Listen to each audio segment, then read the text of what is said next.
இன்றைக்கி நமக்கு தக்காளி ஊறுகாய் எப்படி பண்ணுறதுன்னு பார்க்கலாம். அதுக்கு 1 கிலோ தக்காளி வாங்கி இது நான் கழுகி அதில் தண்ணி இல்லாமல் எல்லாம் தொடச்சி எடுத்து வச்சுருக்கிறேன். 2 ஸ்பூன் கடுகு, 2 ஸ்பூன் வெந்தயம், 2 ஸ்பூன் ஜீரகம், கொஞ்சம் கருவேப்பிலை, இதுவ்வளோ வறுக்கணும்.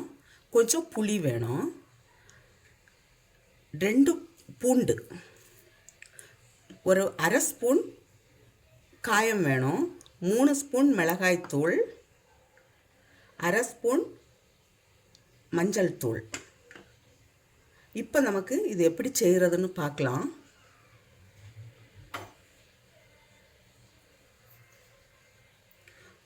முதல்ல இந்த தக்காளியை நமக்கு கட் பண்ணி எடுக்கலாம். இந்த சென்டர் இதெல்லாம் எடுத்துக்கலாம், வேண்டாம்.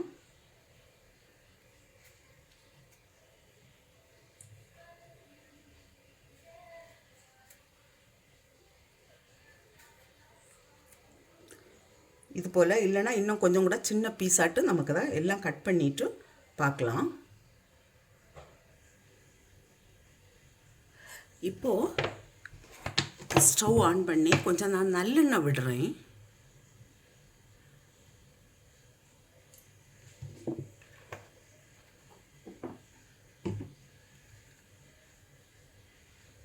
இந்த தக்காளியையும் போடுறேன்.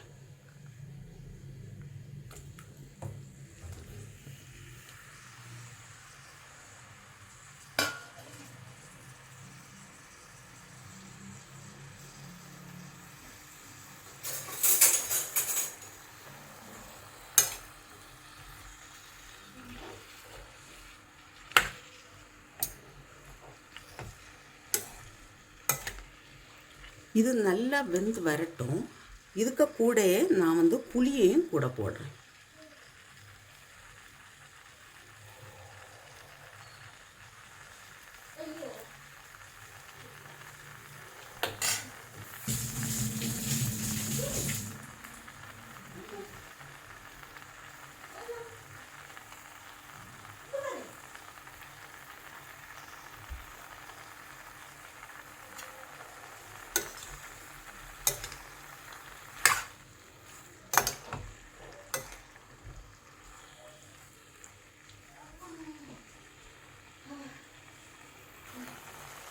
தக்காளி கொஞ்சம் சீக்கிரம் வேகிறதுக்காக நான் ஃபஸ்ட்டே கொஞ்சம் கல் உப்பு போடுறேன். நமக்கு பிறகு தேவைப்பட்டுனா உப்பு பார்த்து போடலாம்.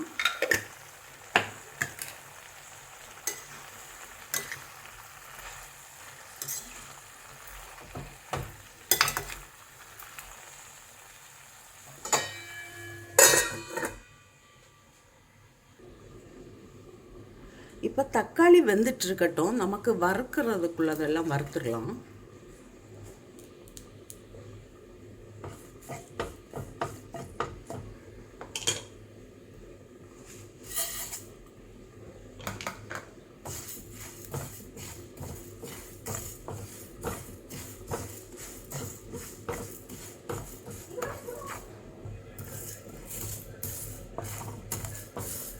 இது ஃப்ரை ஆனது போதும். நான் இப்போ ஆஃப் பண்ணுறேன்.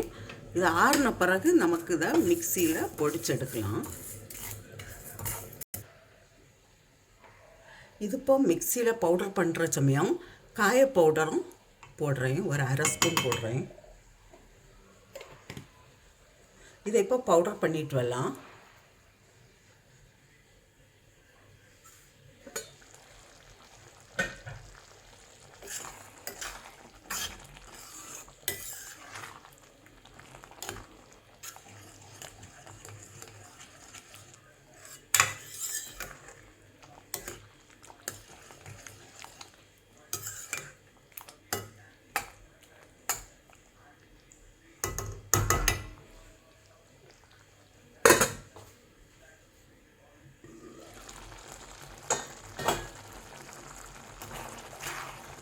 நான் இப்போ ஸ்டவ் ஆஃப் பண்ணுறேன். இது நீ ஆறின பிறகு நமக்கு மிக்சியில் அரைச்செடுக்கலாம். தக்காளி அரைச்சாச்சு, இதெல்லாம் பவுடர் பண்ணியாச்சு. இப்போ நமக்கு தாளிக்க தொடங்கலாம். இப்போ ஒரு கடாய் வச்சு அதில் கொஞ்சம் ஆயில் விடலாம்.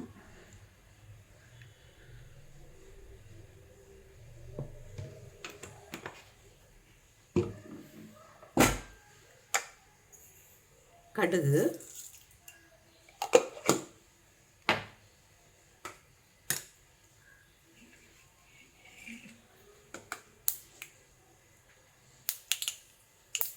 கடுகு வெடிச்ச உடனே கொஞ்சம் கடலைப்பருப்பு, கொஞ்சம் உளுந்து 1 ஸ்பூன் போட்டிருக்கேன்.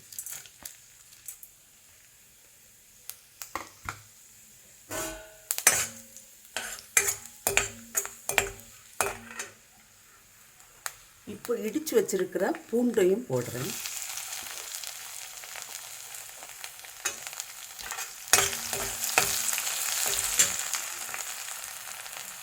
கருவேப்பிலை, ஒரு 3 காஞ்ச மிளகாய்.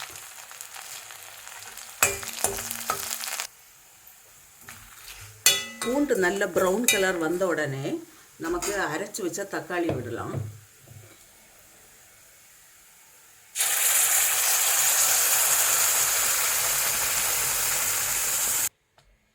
இப்போ நான் மஞ்சள் தூளையும் அந்த மிளகாய் தூளையும் போடுறேன்.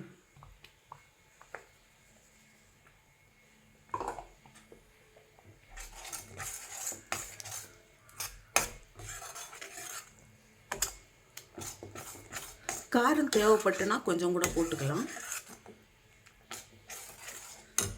பவுடர் பண்ணி வச்சுருந்த அந்த வெந்தயம், கடுகு, ஜீரகம் அந்த பவுடரையும் போடுறேன். இதிலே காயமும் சேர்த்துருக்குறேன்.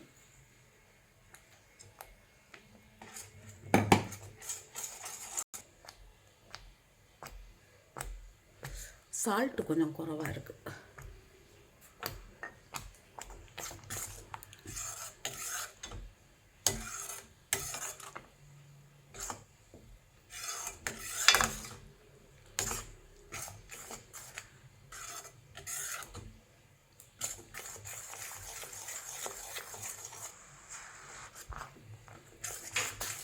இதை ஆச்சு, நான் இப்போ ஆஃப் பண்ணுறேன்.